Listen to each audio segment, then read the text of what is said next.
We're now going to bring in Liberal strategist Andrew Perez for more on the debate. Andrew, thanks for joining us today. Great to be here.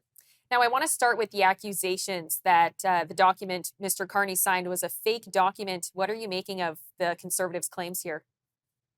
That's really political spin from the Conservatives, Theresa. Carney, his first order of business on Friday, once he was sworn in as Prime Minister, was to sign a prime ministerial directive, which essentially ordered the price on carbon to zero, which essentially scraps the consumer carbon tax for the time being. Now, of course, Parliament is not sitting, and we're likely to be plunged into a federal election within days. And so the new government, whether it's a Liberal government or a Conservative government, can at that point bring forward formal legislation in Parliament to officially axe the consumer carbon tax. But for all intents and purposes, it has been scrapped. And I simply don't think it's credible, and I don't think Canadians would see it to be credible that after carrying out this major commitment that Mr. Carney would reverse himself at a later point in time following an election campaign. I don't think that that would be politically palatable. But how can Carney justify his ending of the consumer carbon tax with his long established support of the carbon taxes?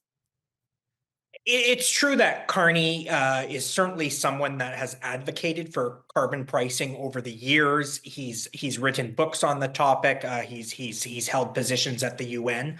But I think in politics, it's important to be humble and to really read the room. And it's clear over the last 2 years, emerging from the pandemic, that inflationary pressures, the affordability crisis has really impacted everyday Canadians. And that's been felt at the pumps as a result of the consumer carbon tax. And Mr. Carney, throughout the leadership race, was clear that his first order in government, if he won the leadership, would be to scrap the consumer carbon tax. He acknowledged that it had become divisive. It had become something that had pitted Canadians against one another and no longer had broad public support. And so I think Carney, yes, has changed his position, but he's recognized where the public is. And I think that's showing leadership.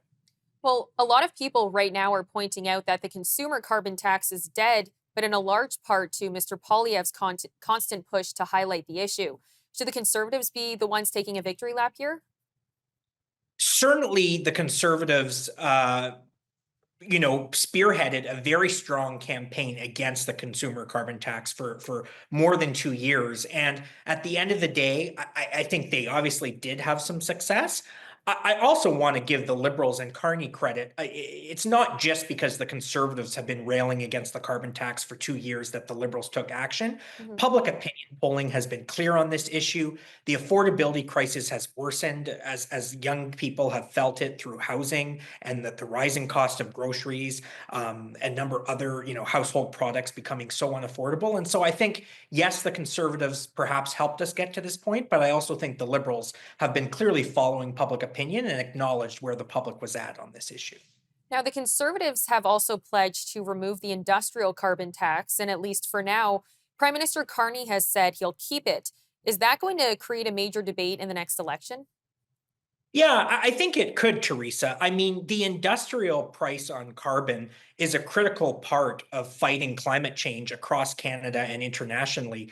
The industrial tax, known as the output-based pricing model, has been seen to actually cut down carbon emissions by 3 times more than the consumer carbon tax. So the consumer carbon tax, another reason why it was scrapped is it really wasn't having the effect that perhaps was initially hoped for. It's really the industrial price on carbon that has cut down on our emissions the most. And it's critical to carbon capture and storage and other clean energy, green technologies. It's critical to those technologies working. And so I think it's a critical part of the mix when it comes to fighting climate change in Canada.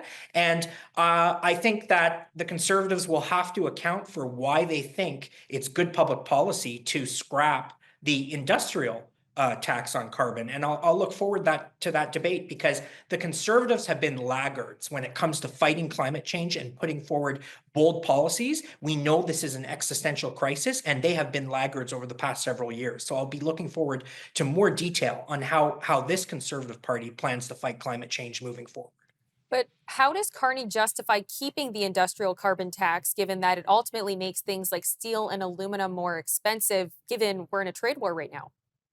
Well, I mean, that does complicate matters, but a number of environmental groups just today, since Pierre Poilievre came out against the industrial price on carbon, have already put out statements saying that actually the industrial price doesn't really impact consumers all that much, if at all. It was the consumer price that was impacting them, in spite of the fact that Canadians were receiving rebates. And I'd note, Theresa, that in spite of Carney taking this action on Friday, Canadians will still receive their carbon tax rebate on Mhm. April 15th. Now, some have argued that Carney at the head of the Liberal Party is a return to the Chrétien Martin era. Do you think that this is accurate?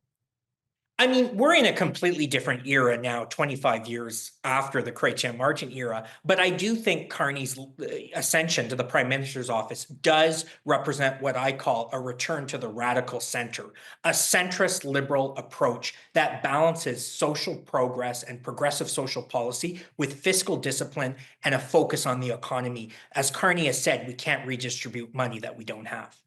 Well, Andrew, thank you so much for the time. Thank you for your time. Take care.